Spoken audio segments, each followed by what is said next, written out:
Welcome to my AFK guide on how to AFK one of the Rex Matriarchs, and that would be Orikalka, the one that is right at the entrance and who uses melee that is weak against magic. For that purpose, we will be rocking full Acto armor, although 3-piece Ganodermic does help. And as for the perks, you really would like to have Impatient 4 and Absorptive 4. You can also rock Lucky 4 perk as well, and then make sure to have something with Biting 2.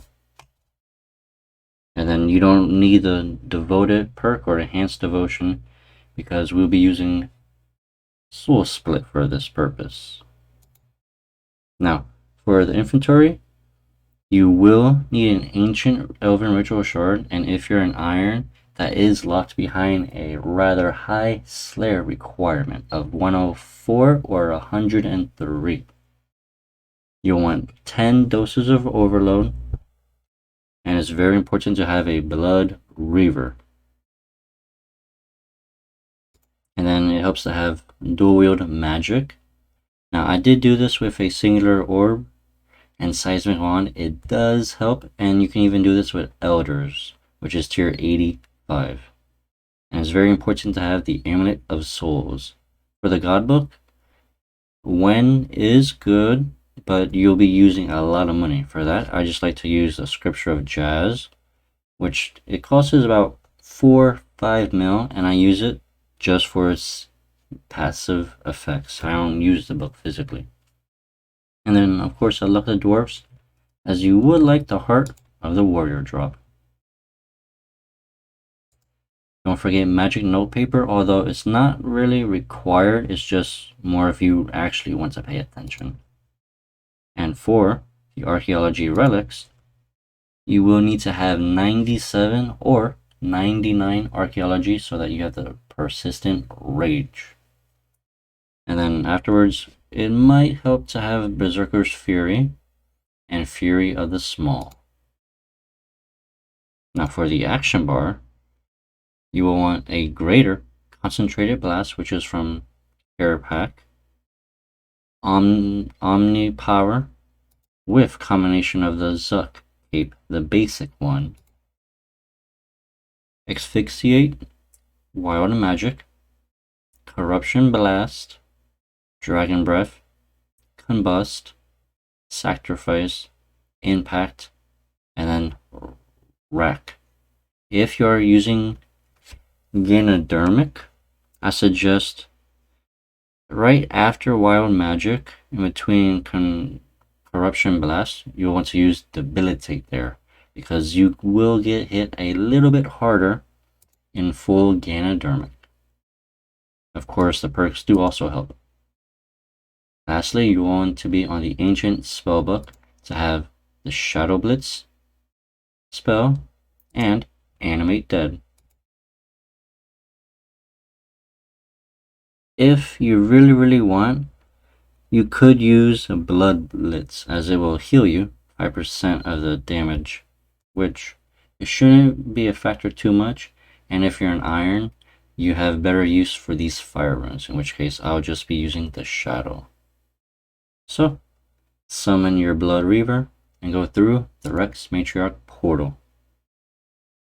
Right click the instance and make a counter. I always set it to 3 because I have people that do AFK Rattus on the north and then AFK Pent Rex at the south. So it doesn't really matter, up to you. It's just I like to invite people to my instance so they can use that. So they save the 187k, which does not really add up, but it does if you do like 1,000 hours of this. Now for the aura, you want to use the Penance aura. And for prayer, you want to Soul Split and use Torment. If you use a tier 99 prayer, you will get smited completely. So, activate your Animate Dead. Make sure you have a spell active. And we'll go to the boss. Go west, and you should see this little rock right here that the boss is on, which, there we go, this rock right here. You want to always be on it. That way you will be within the spawn range of it right away to immediately aggro him. And then don't worry if you do take a lot of damage. That ice mechanic for the frostbite does deal a good amount, but since you are using Soul Split and the Amulet of Souls, you will heal your health back up. There is one mechanic, however, you have to be aware of if you are an Iron or a hardcore Iron Man method using this, and that will be those eruptions. So if you are very lucky enough, you will avoid both of the geysers that you will be getting throughout the fight. However, if you're not, it will take you from max health to about 1000 health, in which case I always like to use the Excalibur for. And then if there's a second set of the geysers on you, you will have to eat 1 to 2 sharks depending on how much health, if the geysers were back to back and you had no time whatsoever for this revolution bar to fill you up back to max health. So that's the only really dangerous part of this boss fight, is that it can KO you if the geysers are on you 2 times in a row. Otherwise you could just AFK. You will have to pay attention for that little small chance. Now once the boss has been killed, I like to drop a shark, pick up the shark, and then just pick up your loot. And then just so it's not in your way, you can drag the loot interface a little to the side, change your camera angle north, and you'll be perfectly fine for the rest of the hour where you are standing. For the magic notepaper, this is why it's not suggested, but it kind of does help, although it does not make this AFK. You can note the damage dinosaur hide and just keep doing that each and every kill. On average, you can expect to get 5 damage hides. That does hide out for 5k each. So it does make each kill pretty much 25k more. And since you're getting 21 kills an hour, it does help a little bit, especially if you're an Iron, to get some money, as they did nerf Elite Dungeon 3, because you can no longer get money from that anymore, which is a bit sad. And then there's like no other good alternatives for Iron hardcore to get money nowadays.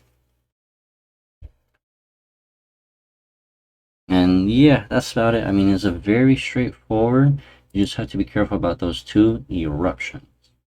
Now, as for the experience rate per hour, you can expect to get 315k magic experience, since this is a magic only boss. As for the GP per hour, I've done so many hours of this. On average, I get about 2.1 mil GP per hour, and that is not including the damaged dinosaur hides that I do pick up. And then right there, since I had 2 geysers spawn right next to me, you notice I instantly signed. That is what I was saying. If one geyser is on you and then the next rotation another geyser is on you, or if there's 2 geysers on you, you pretty much sign immediately. So you do have to be careful about that, especially if you're a hardcore Ironman, because you do not want to die while you're doing this. You could die once, teleport out, renew your sign, or just spam eat the sharks, and you could also move out of the way. It's just moving is pretty much non-AFK, so that's up to you. But anyway, thank you all so much for watching this, and enjoy the rest of your day. Don't forget to like, comment, and subscribe, as it really does help me.